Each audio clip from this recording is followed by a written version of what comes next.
Okay, I think the recording now is in session. So good day to you all EE 117 transmission and distribution students. No, so today we will discuss magnetic field induction and how it is calculated and how it is calculated or can be determined. The basic principles we also discuss for tonight and a sample problem for application. And of course, no, we will make use a, of a credit, no, here from the study of Carson, 1935. No, he discovered this one in terms of the effect of the magnetic field induction in transmission lines. So we will discuss first, no, the the concept, no, why we need to study, no, the principle of magnetic field induction.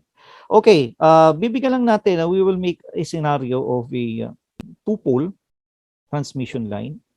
So we can say, well, the first pole here, the second pole here, and definitely the ground.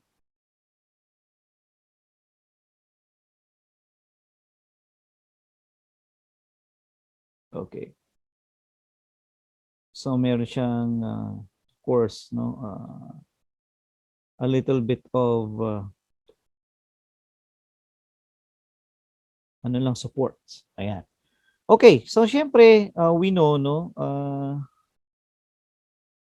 we have our power lines. Okay, for this example. Okay, we have phase A, phase B, and phase C respectively here.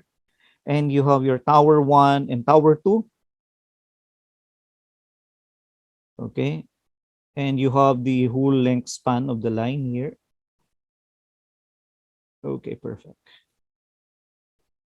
I could say S, span length. Span length. Of course, hindi lang yan yung nakasabit sa tower, no? There are nowadays there are many, no, and many wires that is connected to the tower, no? It can be Ethernet, it can be, cable, right? And I know, no, there are still, no, some telephone wires that is connected on your transmission line. So sabihin natin, no, meron pa rito, no, we have two lines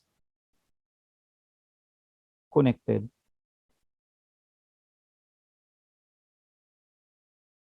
I could say telephone wire 1, telephone wire 2.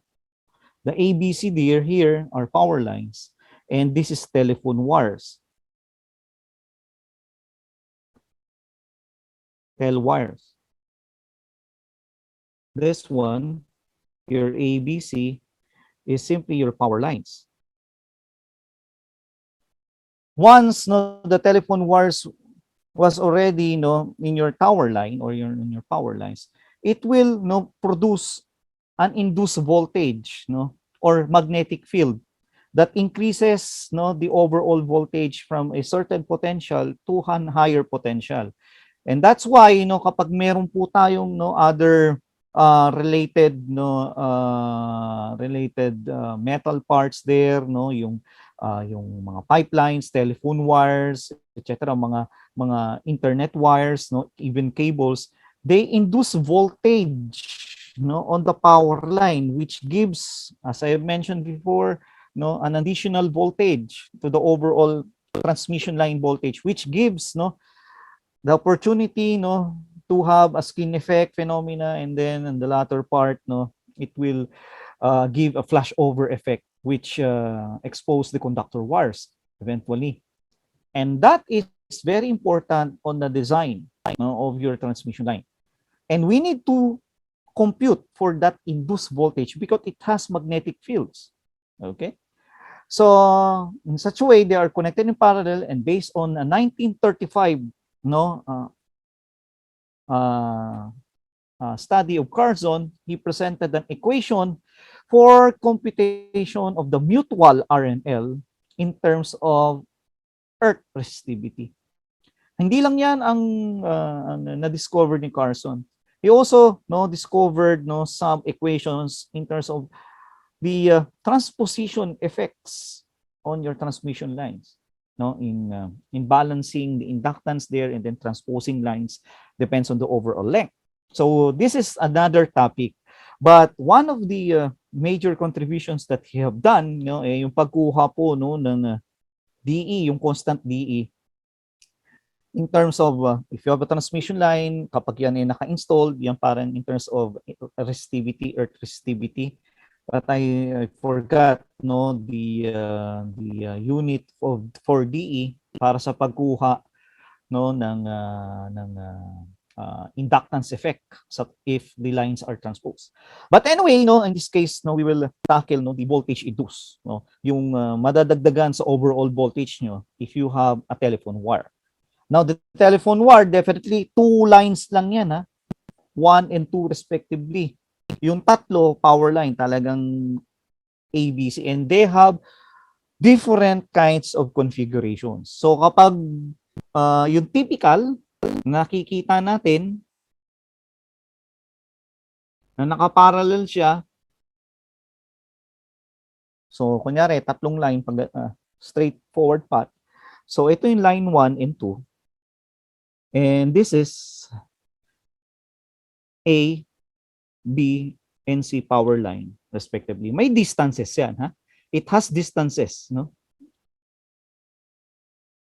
Yan, may mga distance yan. D5, D4, D3, D2, etc. Okay, tapos may distance D siya, D and D, respectively, if you have equal distances. So in that case, they have different distances, and the effect of the voltage will also be dependent on the distance of the wires. Okay? Let us have go forward to the equation proper, so we can clear this up. So you already know the introductory and some of the basic concept on why we need to study this one. Let's move forward to the next slide here. Okay. Now we are considering here a conductor, and then it has its magnetic field and the insulation respectively. Now yung D1 dito, this distance 1, from this your solid wire, of course, this your conductor. It has distance 1 here, which is the so-called internal diameter.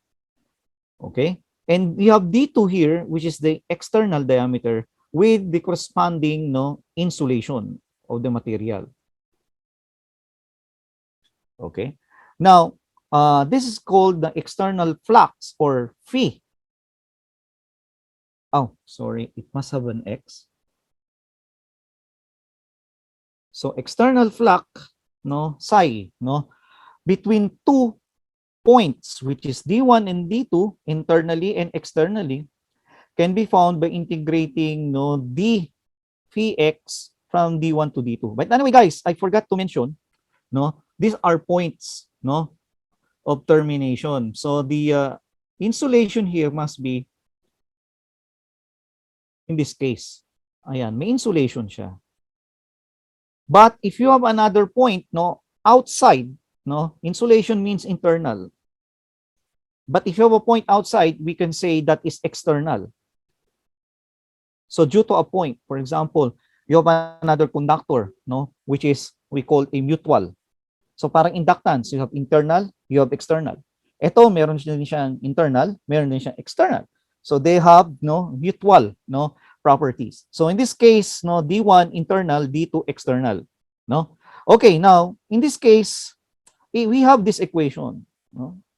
Ayan. We do not go to the details of this equation. Please take note that the mu here is yung 4 pi times 10 to the negative 7. The permittivity of free space, that we have already studied on inductance. And then we need to get that psi or yung flux, external flux linkage. We need to have mu O times R all over 2 pi, and you need to integrate D2 to D1 with, of course, a little bit of space there. I could say X, a point at any point, So that is 1 all over x dx. And if we integrate this, it will yield with ln, right? Ln of d2 over d1 depends on the limits here. And as you can see, no, I can erase this. That's the equation, but we did not bother anymore the formula. But this is another important equation in terms of the mutual distance t and the internal distance d. Parang GMR, no, ng ating inductance, right? You need to get the self and the mutual. It's also the same thing, but this one in terms of the internal and external points. Now, this is your equation for the external flux linkage. We need to use this in the next few parts of this lesson. Ayan, that equation. Okay, very, very important. Now, we can still simplify this more. We can simplify this. Okay, by having that in terms of milliweber per kilometer. So it will become like this. This is also the same thing, huh? Para there's no times 10 negative 7. No? So this is the same thing. But this one is in milliweber, and this is in terms of per kilometer instead of meter. Okay, we will make use of these equations later. Now, this is, if you want to get the total inductance, pretty basic, like the Lino-Luther formula, right? If you can still recall the Lino-Luther formula, and this is the flux linkage. So therefore, if I divide the flux linkage by current, we will have the L external. Now, in this case, as you can see, the current will cancel, and therefore we can now get the external inductance, due to external flux, right? So please take note that it's also the similar way ng GMR over GMD over GMR. Di ba? May loan din doon, as you can see. Malang itong dito external, T1 internal. But in terms of distances, it's also the same thing if we have a transmission line, na ABC at saka in parallel with your telephone wires 1 and 2. So we can now get the voltage using some equations on the next few slides so that we can, this is just a correlation, in terms of L. But our main formula is yung naka-red. Because we need to have that. If we multiply it by omega, o yung 2 pi f, we can get we can get voltage, right? Because it has a relevance in terms of the voltage induced. Later, we will discuss that on a separate slide. Okay, now let us clear all paths here. Since we already described the formula and some simplifications, diretso na tayo doon sa problem, no? Okay, now this is a sample problem. A three-phase untransposed line. So don't bother about the transposition because wala naman tayong transposition. So untransposed siya simply because dire-diretso lang siya, ABC lang siya. There's no transposition from A naging B, naging C, or C naging B, naging A, etc. And there is a telephone wire below, as we have described a while ago. This is on the same, supported at same towers as shown in this figure. The power line carries a 60 Hertz balance current of 200 ampere per phase. Now, since walang binigay na kung ano yung 200 ampere per phase na yan, we can say that that's an ABC sequence. And then, again, we can apply balance polyphase since balance siya. So, 200 daw. Pero, gawin na lang natin bar zero yan, negative 120, positive 120, as you can see, because that is an ABC sequence. Because we need to inject that later on some of the equations for the flux or external flux linkage. Okay, now in this case, we need to find the voltage per kilometer induced in the telephone line. So, yan po yung idadagdag natin sa overall voltage so that we could see what is the effect of that magnetic field. Okay, now, this is the scenario, guys, as you can see. And we can have different distances on this figure, you have your DA, DB, DC, rather A, B, and C, your power line, and your 1 and 2 are your telephone. So this is your power line, and this is your telephone line. Okay, do you have different distances? 1 and 2. So you have DA2, DA1, DC1, DC2. Now, yung DB1 at saka DB2, pwede mo rin ilagay if you want.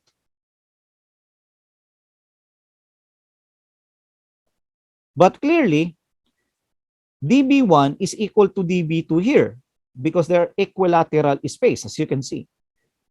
And please take note, no, what will happen no, later no, on the equations that we will discuss later, that if DB1 and DB2 are the same, when you multiply it by lone, which is lone 1, the answer is 0. Please take note of that. So that's why the effect of DB1 and DB2 will not be interpreted here or will not be computed simply because they are equidistant to each other. Yung sinasabi doon sa equation kanina, yung may D2 over D1, ito rin yun, no? Parang ganito rin. DA2, DA1, DC2, DC1. That will be the parameters that you will substitute on the D2 and D1 respectively in terms of the external flux leakage. Okay, now we can clear this up. I can erase, no, for the purpose of our discussion here. And then we can now move forward. Okay, now in this case, now the flux linkage equations a while ago, we already described this, yung main equation. Ilagay ko na lang as phi, di ba, 0.2 ln of D2 all over D1, no? Mangyayari na dito, milliweber per kilometer, right? Hindi na yung 2 times 10 negative 7 kasi Weber per meter yun eh. Our main goal is dapat per kilometer as expected no, on the problem. Okay, this is the equation here. By the way, I forgot the I. Sorry. Ayan. Para flux, right? So it must have an I. So ito nga yun. So correlating on this equation, you can now get no in terms of IA, X12, no, the flux linkage of the telephone wire 1 and 2 in terms of conductor A or current A. So 0.2 IA ln D2 over D1 milliweber per kilometer.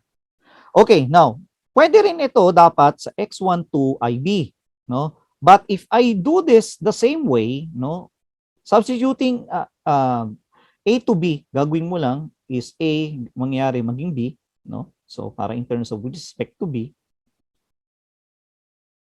Okay? This one is 0 because DB1 and DB2 are the same as what I have described, no, on the last slide. So that the effect of the conductor at B, the flux linkage at the telephone wire at B is 0. Okay? So yan na yan. Now, we need to go forward sa C naman. All you have to do is to substitute A and maging C lang siya, no? So you need to replace A to C. So what will happen, ito na siya no, with respect to C. O yan. May mga distances ito based on the drawing, which we will discuss on the next slide. And thus, no, this is the total flux linkage, which is depends on IA, at ito naman is depends on IB. IIC. Dapat masasama na rin dapat dito no in terms of IB, but this is definitely 0 because this is equidistance to each other. Okay? So, what will happen? Go back to the drawing itself and then get the distances and then eventually substitute IA, IB, or IC and the distances there, then you can now get the overall no flux linkage or total flux linkage between conductors 1 and 2 of the telephone wire due to currents, no, IA, IB, and IC respectively, or power line A, B, and C. Okay, now we can erase this part. So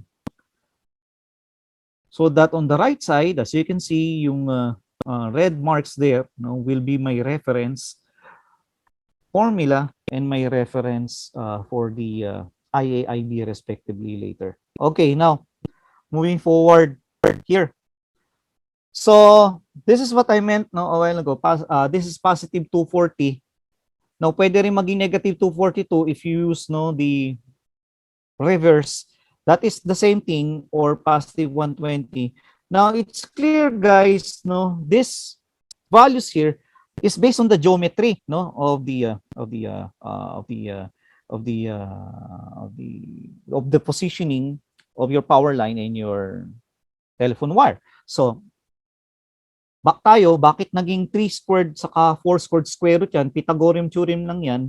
No? All you have to do is go back no, to this. It's pretty clear. Ang kinocompute dito is dA1, no, which is equal to dC2. Very clear because they are symmetrical. dA1 and dC2. Balikan natin.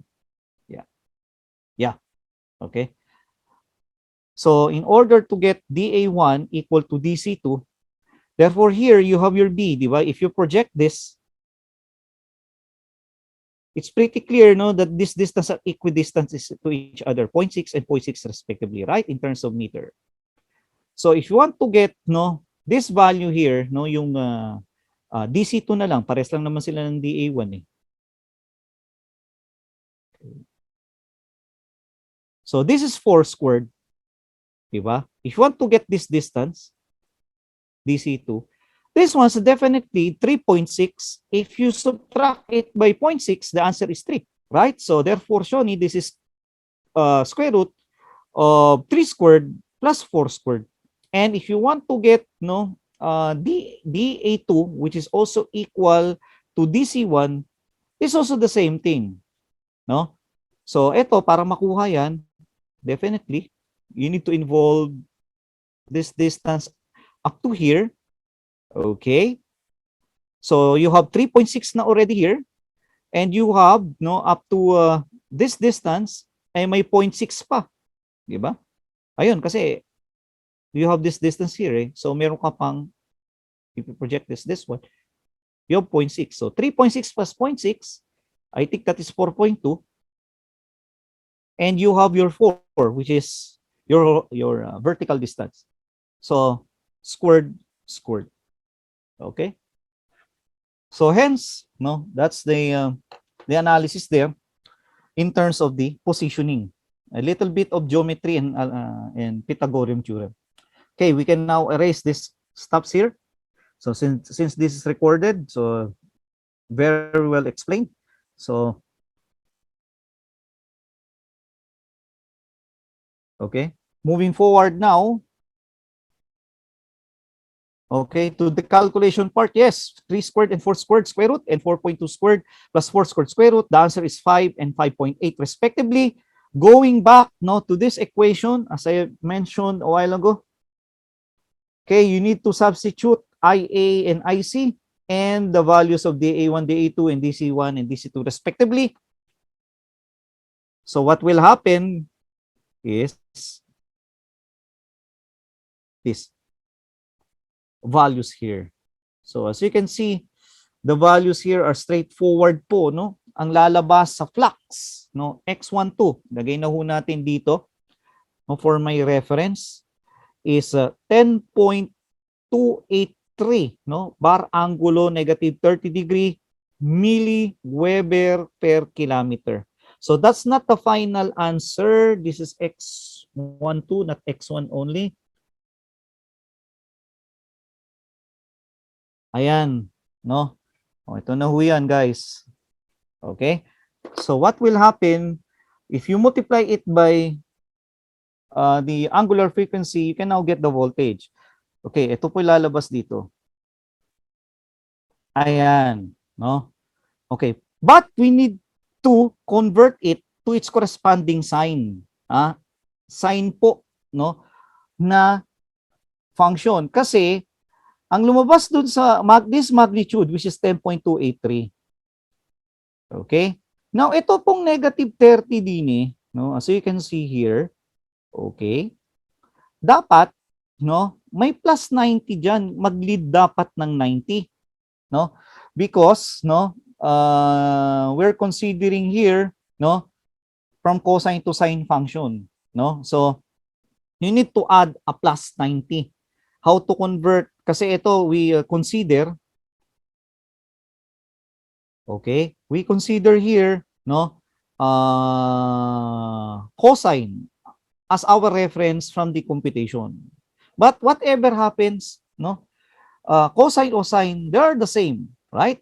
The only difference is how you will convert a cosine function to a sine function, no, is by adding plus 90, okay, on the angle side. Okay, you need to add plus 90 to convert cosine to sine on the bar angle. So in that case, you have plus 90, or simply you have a J parameter, which is this. Ayan. So if you do so, no, you have frequency 60 hertz, and then you have your omega, no, J30. The effect of the J here is the plus 90. Here, yung 1 bar positive 90, and thus the answer is 3.88 bar 60 degree. No, so yeah. Okay, so which I think no concludes no our discussion for tonight. No, the bar angle there 90, which constitute to J, no, so that it can be in phasor form, no, in terms of a sine function. Okay, now in this case, no, we will cut no the discussion tonight up to this one. So hopefully you learn many things. Okay, now we can now clear all the drawings here and then stop recording.